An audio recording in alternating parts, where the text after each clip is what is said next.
ఏదైతే ఒక లక్ష్యాన్ని నిర్దేశించుకొని 2047 కల్లా భారతదేశ జీడీపీ 15% సాధించాలనే ఆలోచనలో దిశగా అడుగులేస్తున్న సందర్భంగా ఆయనను అనుసరిస్తూ కూటమి ప్రభుత్వంలో భాగస్వామిగా ఉన్నటువంటి తెలుగుదేశం ప్రభుత్వం ఆధ్వర్యంలో ఏర్పడినటువంటి రాష్ట్ర ప్రభుత్వం కూడా ఆంధ్రప్రదేశ్ రాష్ట్రంలో 2047 కల్లా జీడీపీని 15% సాధించే దిశగా మనం అడుగులేయాలనే ఆలోచనతో ఒక ప్రణాళికతో ముందుకు పోవాలనే ఉద్దేశంగా ఏర్పాటు చేసినారు ఈ కార్యక్రమం.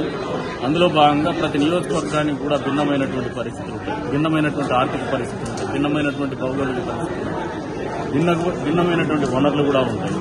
వాటన్నింటినీ క్రోడీకరించుకొని మా వంతుగా నియోజకవర్గానికి చెందినటువంటి శాసనసభ్యునిగా మా వంతుగా ఈ జిల్లాలో 15% సాధించే దిశగా మా బాధ్యత కూడా ఉండే రకంగానే ముందుకు పోతున్నాం. ఆ రంగ ప్రణాళికల్ని తయారు చేసుకుని ముందుకు పోతున్నాం. ఇండస్ట్రియల్ పాలసీ కూడా ఈసారి ఈ ప్రభుత్వం చంద్రబాబు నాయుడు గారి అధ్యక్షతలో ఉన్నటువంటి ఈ కూటమి ప్రభుత్వం పారిశ్రామిక విధానాన్ని అద్భుతంగా ప్రోత్సహించే విధంగా ముందుకు పోతున్నాం, అగ్రెసివ్ గా కూడా పోతున్నాం. అందులో భాగంగా ఈ ప్రాంతంలో ఇందాక కలెక్టర్ గారు మాట్లాడుతూ చెప్పినారు, ఇట్స్ మోర్ కాంపోస్ట్.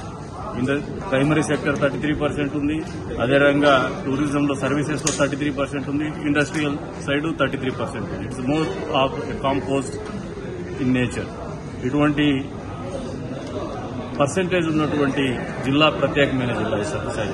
ఖచ్చితంగా రాష్ట్ర విభజన జరిగిన తర్వాత, జిల్లా విభజన జరిగిన తర్వాత ఏవైతే అడ్డంకులు ఉన్నాయో ఈ జిల్లా సత్యసాయి జిల్లాని కూడా ఈ రాష్ట్రంలో అగ్రగామిగా నిలబెట్టే విధానంలో మా వంతు సహాయ సహకార కష్టం గాని శ్రమ గాని బాధ్యత నిర్వహించడంలో గాని మా నియోజకవర్గాన్ని ముందుకు తీసుకోవడంలో గాని అందరూ కూడా కష్టపడి పనిచేయాలని ఒక ప్రణాళికతో ముందుకు పోతున్నాం. అన్ని రంగాల్లో కూడా ఆర్థికాభివృద్ధిని సాధించాలా, ప్రగతిని సాధించాలనే విధానంతోనే ఈ ఒక నిబద్దతతో ఈ కార్యక్రమం తర్వాత, ఈ మీటింగ్ తర్వాత ప్రతి ఒక్కరు అధికారులతో సమన్వయం చేసుకుంటూ వాళ్ళకు కూడా ఒక దిశానిర్దేశం చేస్తూ ముందుకు పోయే విధంగానే ఈ మీటింగ్ పూర్తి చేస్తుంది.